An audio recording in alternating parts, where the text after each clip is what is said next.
بسم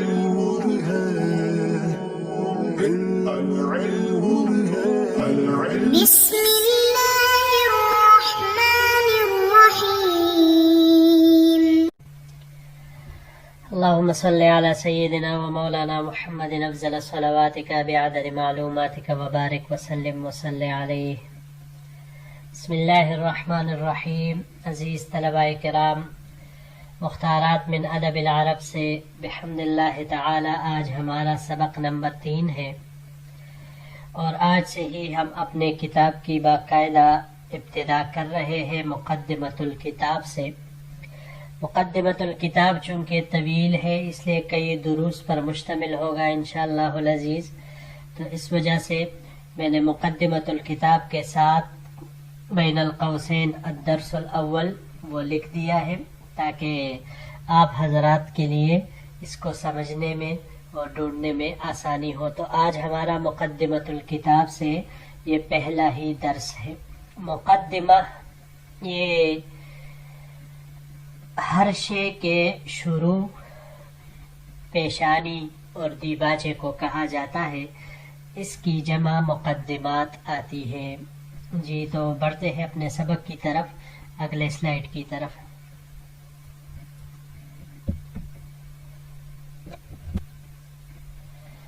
الحمدللہ رب العالمین. تمام تعریفیں اس اللہ تعالی کے لیے ہے جو تمام جہانوں کا پالنے والا ہے. والصلاة والسلام علی سیدنا و مولانا محمد و آلہ و صحبہ اجمعین ومن تبعہم بإحسان الی یوم الدین. اور ہمارے آقا و سردار حضرت محمد صلی اللہ علیہ وسلم، آپ صلی اللہ علیہ وسلم کی آل، اصحاب اور ہر اس شخص پر جس نے نیکی کے ذریعے سے آپ صلی اللہ علیہ وسلم کی پیروی کی، ان تمام پر قیامت تک کے لیے درود اور سلام ہو. اما بعد فإن الأدب العربي قد أصيب بمحنة أصيب بها أدب كل أمة. عربی ادب تحقیق کے ساتھ اس آزمائش میں مبتلا ہوا ہے جس میں ہر قوم کا ادب مبتلا ہوتا چلا آیا ہے. وہی محنت تکاد تکون طبیعیۃ ومضطردۃ للآداب واللغات الا ان آجالها تختلف. ادب اور لغات کی یہ آزمائش طبعی اور عام ہے، مگر اس آزمائش کی مدت مختلف ہوتی ہے. فقد يطول أجل هذه المحنة في أدب قوم ويقصر في أدب قوم آخرين. کبھی اس آزمائش کی مدت کسی قوم کے ادب میں طویل ہوتی ہے اور کسی دوسرے قوم کے ادب میں وہ مختصر ہوتی ہے. وذلك يرجع إلى الأحوال الاجتماعية والعوامل السياسية وحركات الإصلاح والتجديد والبعث الجديد. اس کا سبب اجتماعی احوال، سیاسی عوامل، اصلاح و تجدید کی تحریک والبعث الجدید اور نئی پود ہے. فإذا توفرت في أمة قصر أجل هذه المحنة. جب کسی قوم میں یہ ہمتیں، یہ اسباب اپنی ہمتیں صرف کرنے لگ جائے تو اس آزمائش کی مدت کم ہو جاتی ہے.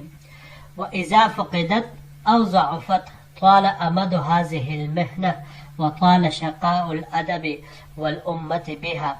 اور جب ان اسباب کا فقدان ہو جائے یا یہ اسباب نہایت ہی کمزور اور ضعیف ہو جائے تو اس آزمائش کی مدت طویل ہو جاتی ہے، اور اس کی وجہ سے ادب اور اہل ادب کی بدبختی وہ طویل ہو جاتی ہے. جی یہاں پر ایک جو تحقیق زدہ الفاظ مطلوب ہے ہمیں، اس کو میں نے پہلے سے ہی معین کر دیا ہے، نشان زدہ کر دیا ہے تاکہ آسانی ہو اور عبارت میں بھی واضح دکھائی دے. تو طریقہ کار انشاءاللہ ہمارا یہی ہوگا کہ ثلاثی مجرد سے شروع کر کے پھر اس کے اوپر ابواب کی طرف جائیں گے. ترقی من الادنا الى الاعلی، اوپر کی طرف، من التحت الى الفوق آپ کہہ دیجئے. اس کے ترتیب سے ہوگا تو سمجھنے میں بھی انشاءاللہ آسانی ہوگی اور یاد کرنے میں بھی آسانی ہوگی. پہلا لفظ ہے یہاں پر اصیبہ. اصیبہ یہ صوابہ سے ہے، صوابہ. باب نصارہ سے اس کو اگر ہم لے لیں تو صوابن مصوابن دونوں طرح مصدر اس کے آ سکتے ہیں. اوپر سے اترنے کے معنی میں یہ آتا ہے. اس کے علاوہ یہ باب افعال سے بھی استعمال ہو سکتا ہے. اصاب یصیب اصابتن، مصیبت نازل ہونے کے معنی میں یہ آتا ہے. یا اس کے علاوہ اصابتن اس کا ایک دوسرا معنی یہ بھی آ سکتا ہے صواب سمجھنا، صحیح سمجھنا، درست سمجھنا. اس معنی میں بھی یہ استعمال ہو سکتا ہے. اور اس کے علاوہ تیسرے نمبر پر یہ باب تفعیل سے بھی استعمال ہو سکتا ہے. صوب یصوب تصویبا، تصویبا تصدیق کرنے کے معنی میں یہ آئے گا. اس کے ساتھ دوسرا لفظ ہے بمحنۃ. محنہ، محنہ یہ آزمائش کو کہا جاتا ہے، مفرد لفظ ہے، جمع اس کی محن آتی ہے. اس کو اگر ہم باب فتحہ سے لیتے ہیں، یہاں پر یہ باب فتحہ سے استعمال ہوا ہے.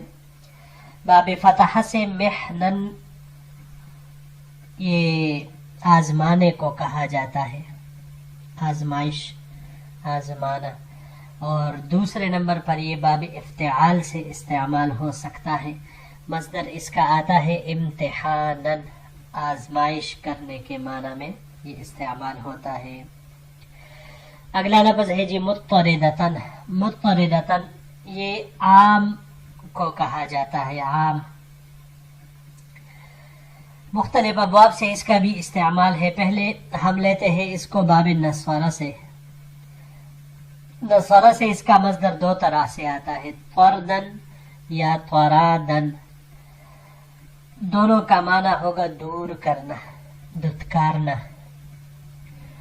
اور اگر اس کو ہم باب سمعہ سے لے لیں تو باب سمعہ سے لینے کی صورت میں اس کا مصدر طردن آئے گا، را کے حرکت کے ساتھ. نصارہ اور سمعہ کے مصدر میں فرق یہی ہوگا کہ نصارہ والا سکون الرا کے ساتھ ہے، جبکہ یہاں را کے فتحہ کے ساتھ، نصب کے ساتھ، کوج لگانے کے معنی میں یہ آئے گا طردن باب سمعہ سے. اگر اس کو ہم باب افعال پر لے جائیں تو باب افعال سے لینے کی صورت میں اس کا مصدر اضطرادن آئے گا. اضطرادن باب افعال سے جلاوطن کرنے کا حکم دینا. یہاں پر یہ باب افتعال سے استعمال ہوا ہے، اضطرادن ایک دوسرے کی پیروی کرنا. اس معنی میں یہ یہاں پر استعمال ہوا ہے.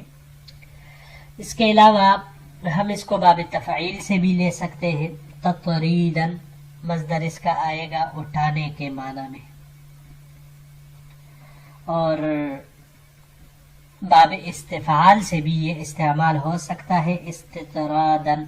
استطراد فریب دینے کے لیے شکست ظاہر کرنا. جیسے یہ لشکروں میں ہوتا تھا کہ کوئی لشکر جب اپنی چال چلتا تو ایسے دشمن کو ظاہر کر دیتا کہ بھائی ہمیں شکست ہوئی ہے، اور وہ پیچھے ہٹنے لگ جاتے ہیں. جب دشمن یہ دیکھ لیتا کہ یہ بھاگ رہے ہیں تو وہ آگے سے اپنے سب بندی وغیرہ سارا سب کچھ توڑ کر ایک ان پر حملہ کر دیتے تھے، مزید ان کو مارنے کے لیے، ان کے اموال سلب کرنے کے لیے. تو لہٰذا ان کی ترتیب ٹوٹ جاتی تھی. تو یہ جب کچھ آگے چلے جاتے تھے تو وہاں سے پھر واپس مڑ کر پلٹ کر دشمن پر پھر سے حملہ آور ہو جاتے. تو لہٰذا اپنی وہ جنگ جیت جاتے اس چال کے ذریعے سے. تو اس کو کہا جاتا ہے فریب دینے کے لیے اپنی شکست ظاہر کرنا. اور یہ اس کے علاوہ باب انفعال سے بھی استعمال ہو سکتا ہے. انقرادن مصدر اس کا آئے گا، یہ بھی جلاوطن ہونے کے معنی میں آتا ہے۔ اگلا لفظ ہے جی والبعث، البعث بعثہ، یہ مفرد ہے، اس کی جمع بعوث یا بعث آتی ہے۔ یہ ہر اس گروہ یا جماعت کو کہا جاتا ہے جس کو کہیں پر بیچ دیا جائے، چاہے تبلیغ کے لیے بھیجا جائے، جہاد کے لیے بھیجا جائے، جس بھی کام کے لیے، لیکن امیر کسی جماعت کو بھیجے تو اسے بعث کہا جاتا ہے۔ یہ مختلف ابواب سے استعمال ہوا ہے، پہلے ہم اسے باب سمعہ سے لیتے ہیں۔ بعثن، بعثن عین کے حرکت کے ساتھ نیند سے بیدار ہونے کے معنی میں یہ آتا ہے۔ اس کے علاوہ یہ باب فتحہ سے بعثن مصدر اس کا آئے گا عین کے سکون کے ساتھ، تن تنہا بیچنا اس کے معنی میں، اور باب تفاعل سے تباعثن کسی چیز کا تیزی سے ظاہر ہونا، اس معنی میں یہ آئے گا۔ اگلا لفظ ہے امد، امد یہ مدت کو کہا جاتا ہے، آخری حد کو کہا جاتا ہے، اس کی جمع آماد آتی ہے۔ یہ باب سمعہ سے امدن آ جائے تو معنی اس کا ہوگا غضبناک ہونا، اور اگر باب تفعیل سے اس کو لیا جائے تأمیدن تو پھر مدت بیان کرنے کے معنی میں یہ آئے گا۔ آخری لفظ ہے جی شقا، شقا بدبخت کو کہا جاتا ہے، بدبختی کو۔ یہاں پر یہ باب سمعہ سے استعمال ہوا ہے، باب سمعہ سے شقا ان مصدر اس کا آتا ہے بدبخت ہونے کے معنی میں، اور اگر ہم اس کو باب افعال پر لے جائیں تو باب افعال پر لے جانے کی صورت میں اس کا معنی ہوگا مصدر اس کا اشقاء ان آئے گا، بدبخت بنانے کے معنی میں یہ آئے گا۔ جی عزیز طلباء کرام، بڑھتے ہیں اپنے اگلے سلائیڈ کی طرف۔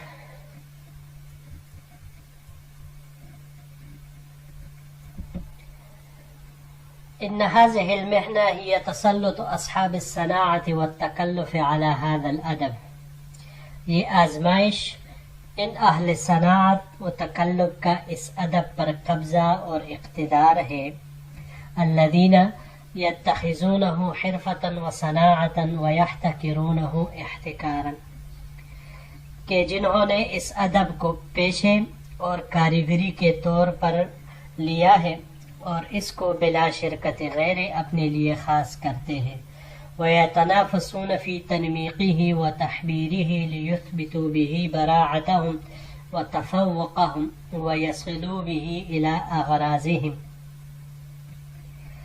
اس کی ملمہ سازی اور عبارت آرائی کرنے میں ایک دوسرے سے بڑھ چڑھ کر حصہ لیتے ہیں تاکہ اس کے ذریعے سے اپنا کامل ہونا اور برتر ہونا دکھلائے اور اپنے مقاصد کو اس کے ذریعے پہنچ جائے۔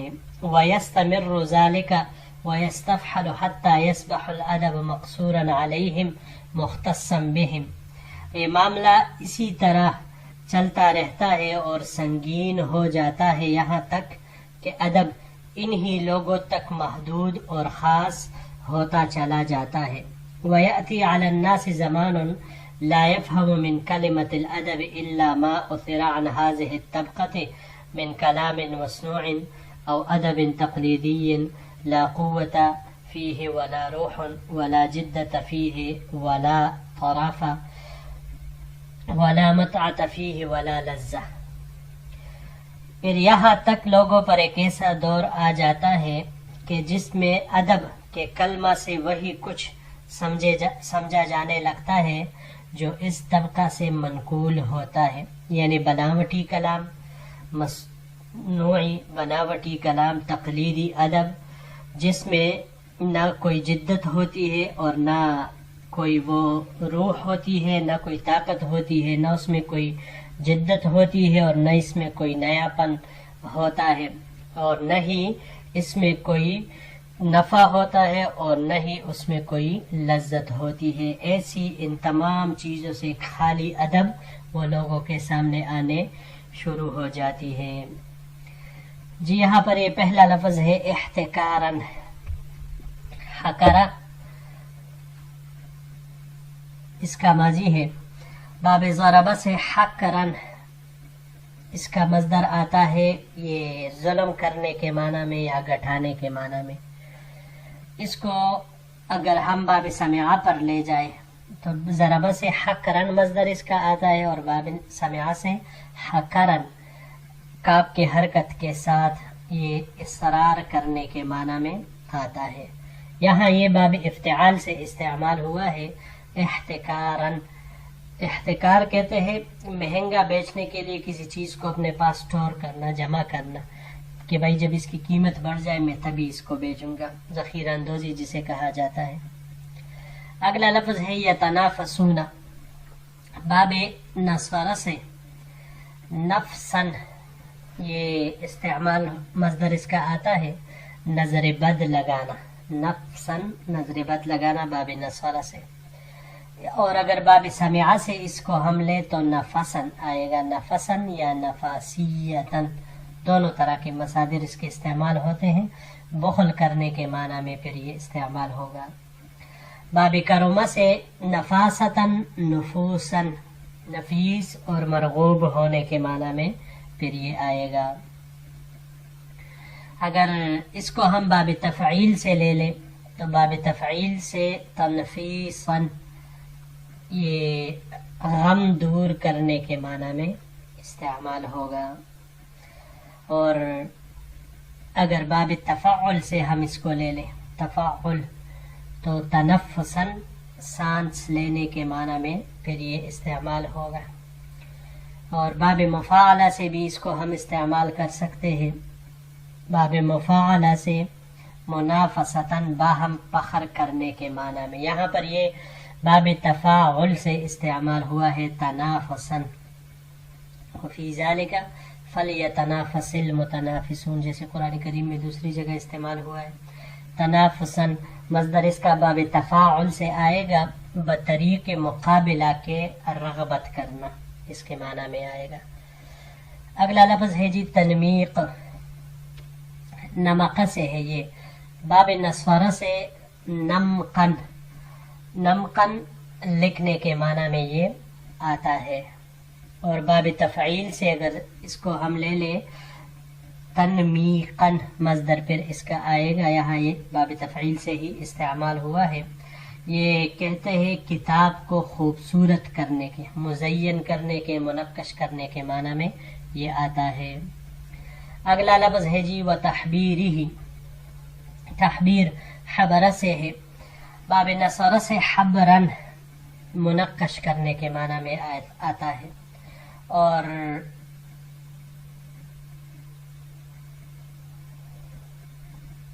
باب سمعہ سے اگر اس کو ہم لے لیں تو مصدر اس کا حبورن آئے گا، خوش ہونے کے معنی میں. اس کے علاوہ اگر اس کو ہم باب افعال پر لے جائے تو اخبر یخبر احبارن مصدر اس کا آئے گا خوش کرنے، مسرور کرنے کے معنی میں. یہاں یہ باب تفعیل سے استعمال ہوا ہے تحبیرن، کسی چیز کو عمدہ بنانا، مزین کرنا، عمدہ بنانا، اس معنی میں یہ استعمال ہوتا ہے. اور باب تفاعل سے تحبرن یہ بھی مزین ہونے کے معنی میں آتا ہے. اگلا لفظ ہے براعتہم. براعتن بروعتن. باب سمعہ، باب کرما اور باب نصرہ تینوں سے یہ استعمال ہوتا ہے براعتن بروعتن. یہ علم میں، جمال میں یا فضیلت میں کامل ہونا، یعنی کسی تینوں میں سے کسی ایک چیز میں کسی انسان کا کامل ہونا اسے کہا جاتا ہے. اور باب تفاعل سے اگر ہم لے لیں اس کو تبرعن تو تبرع کرنا، بلائی کرنا اس معنی میں. تفوقہم. باب نصارہ سے فوقن، فواقن، فواقن تینوں طرح مصادر اس کے استعمال ہوتے ہیں. فوقن اور فواقن یہ بلند ہونے کو کہا جاتا ہے، اور اگر مصدر اس کا فواقن آ جائے تو پھر ہچکی آنے کے معنی میں یہ آئے گا. اس کو اگر ہم باب افعال پر لے جائے تو باب افعال پر لے جانے کی صورت میں افاقتن صحتیاب ہونے کے معنی میں یہ آئے گا. باب تفعیل سے تفویقاً فضیلت دینے کے معنی میں. باب افتعال سے افتیاقاً افتیاق یہ محتاج ہونے فقیر ہونے کے معنی میں آتا ہے.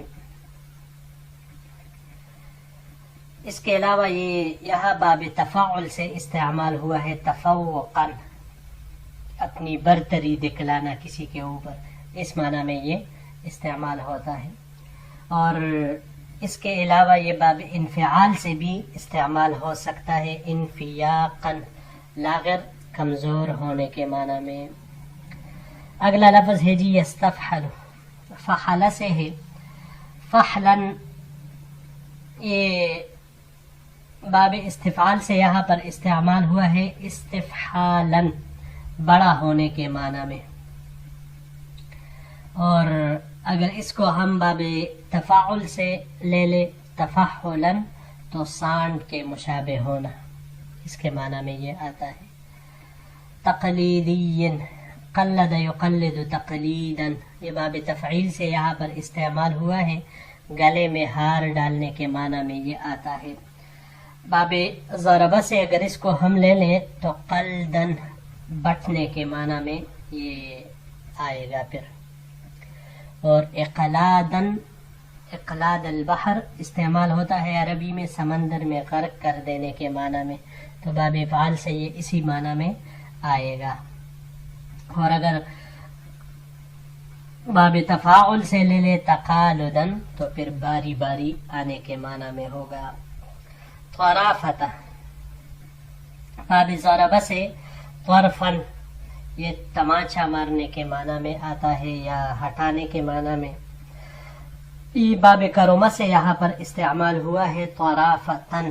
طرافتن کا معنی ہوتا ہے نیا مال ہونا، نیا ہونا اس معنی میں. اور اگر اس کو ہم باب تفعیل سے باب افعال سے لے لے تو اطرافن اس کا مصدر آئے گا نئی اور عمدہ چیز لانے کے معنی میں یہ آئے گا. اس کے علاوہ جب ہم اس کو باب تفعیل پر لے جائے تطریفن تو پھر یہ کنارہ پر کر دینے کے معنی میں آئے گا. جی عزیز طلباء کرام، بحمد اللہ تعالی آج اسی کے ساتھ ہمارا آج کا سبق ختم ہوتا ہے. انشاءاللہ العزیز اگر زندگی رہی تو اگلے درس کے ساتھ پھر آپ کی خدمت میں حاضر ہوں گے. السلام علیکم ورحمۃ اللہ وبرکاتہ.